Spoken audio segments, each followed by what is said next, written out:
Hello and welcome to the Weekly Outlook at XN.com. I'm Maria Pachurdes, and joining me is lead investment analyst Rafi Boyajian. We'll be reviewing the week ahead.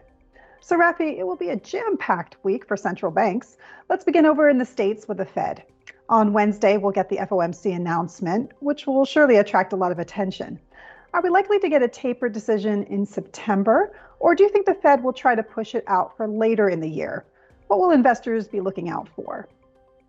Well, Maria, we've had a lot of hawkish comments lately from several policymakers who want tapering to start immediately, but not everyone is in such a rush, particularly Chair Powell, who's yet to clearly say when he wants to see the start of tapering.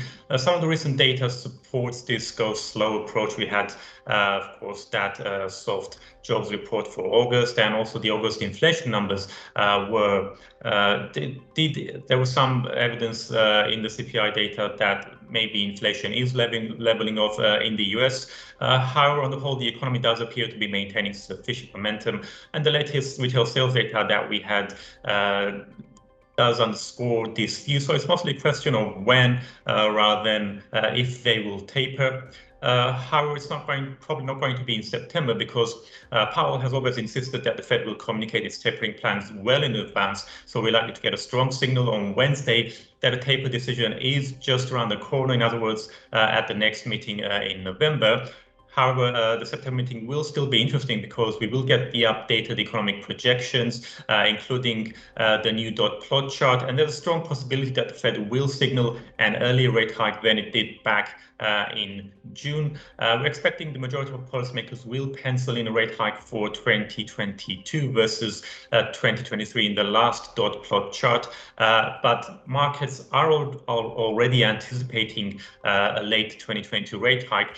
So we might not get that much of a boost to the US dollar, even if we were to see the slightly more steeper rate hike path. And so unless we get a surprise on Wednesday by the Fed, and they do go ahead and announce tapering now rather than wait for later in the year, any gains for the dollar will probably be rather limited.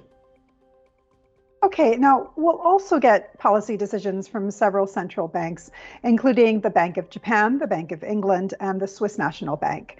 What should we expect there, and what should we watch out for in terms of the market reaction? So it is indeed going to be a very busy few days for central banks.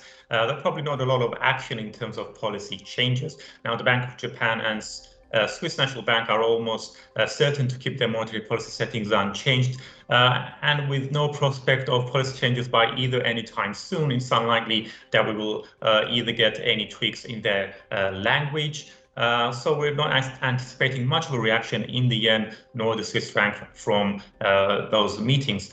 However, we could see a further hawkish shift by the Bank of England on Thursday. We already heard some unexpectedly hawkish remarks by Governor Andrew Bailey recently, and we could get some further hints on how the bank plans to eventually normalize its monetary policy. For example, they could confirm that QE will definitely end in December, ruling out an extension, and they could also signal that rates might need to start rising sooner than the current projections as well. So there could be a bit of a lift for sterling from this. But we're also going to get the flash PMIs on Thursday for August. And if they do disappoint once again, because that's been the case for the past couple of months, traders might be more skeptical about a rate hike by the Bank of England.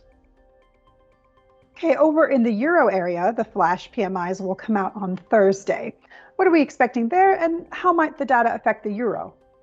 Well, the Eurozone economy had a pretty solid summer, with the PMIs easing only marginally in August. The loosening of virus restrictions, rising vaccinations, and strong exports have all helped boost growth in the euro area, though slowing growth elsewhere, and as well as the Delta concerns might have dampened things a little bit towards the end of the summer. The expectations for September are for a further slight easing in the PMIs, but this should nevertheless be supportive for the euro, especially if we were to get a more hawkish Fed than what is being currently anticipated by the markets.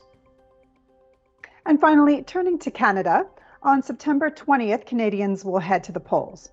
Opinion polls indicate that Prime Minister Justin Trudeau's rating has gone down since he called this snap election.